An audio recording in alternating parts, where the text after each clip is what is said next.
మామూలుగా ఏ టెంపుల్లో అయినా శ్రీనివాసుడు పద్మావతి వేరువేరుగా ఉంటారు. కానీ ఈ టెంపుల్లో మాత్రం శ్రీనివాసుడు పద్మావతి కలిసి ఉన్న ఏకైక క్షేత్రం ఈ కళ్యాణ వెంకటేశ్వర స్వామి క్షేత్రం. అండ్ ఈ ప్లేస్లోనే శ్రీనివాసుడికి పద్మావతికి పెళ్లి జరిగిందో అని కూడా అంటారు.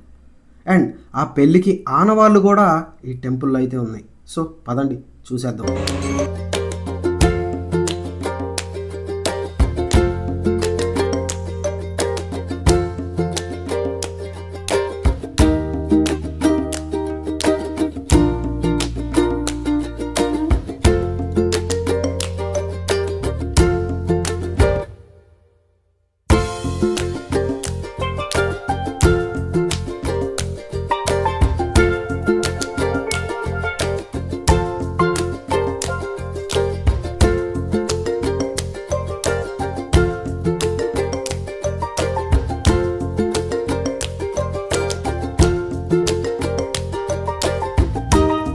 ఇదే శ్రీనివాసుడి పెళ్ళికి నలుగుకి వాడిన తిరగలన్నమాట.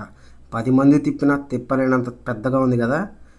అండ్ ఇదే మనకి శ్రీవారి కళ్యాణ మండపం. ఇంకా చాలా ఉన్నాయి, కానీ మొబైల్ ఎలో చేయకపోవడం వల్ల నేనైతే ఎక్కువ షూట్ చేయలేదు. సో ఇదన్నమాట టెంపుల్.